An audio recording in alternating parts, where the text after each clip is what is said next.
So here I'll show you quickly how to use the simulation to build a circuit.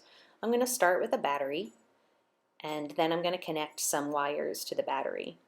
These wires are ideal wires. They have no resistance. I can use as many as I want.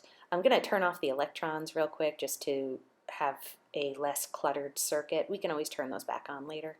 But yeah, I'm going to connect some wires, and wires don't have to be in right angles like this, but I think it just makes it a little bit easier to see what's happening and to make some measurements. I'll connect this light bulb, and then I need to connect more wires so that we complete the circuit. And so completing the circuit means that the wires connect the positive terminal to the negative terminal of the battery. And now current can flow and the light bulb lights up. I can measure the voltage drop across that light bulb. The light bulb is just a resistor, and if I put the probes of the voltmeter on either side of the light bulb, you can see there's a voltage drop of 9 volts. That's what that negative sign is saying, that it's a voltage drop.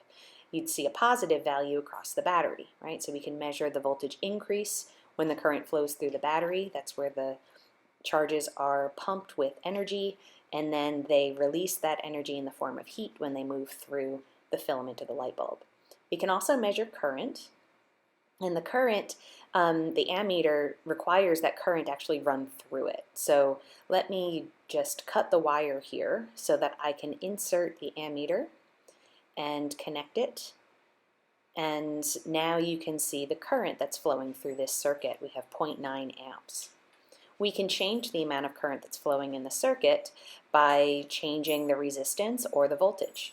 And that's what you're going to do when you're showing, when you're doing your experiment with Ohm's law. So here I can change, I just clicked on the light bulb and then I can change the resistance. See, the voltage across that light bulb doesn't change, but the current in the circuit does when you change the resistance. Also, you can change the voltage of the battery. I just clicked on it, and then you can use this slider to change the voltage of the battery. Notice the voltage drop across the resistor changes and the current changes.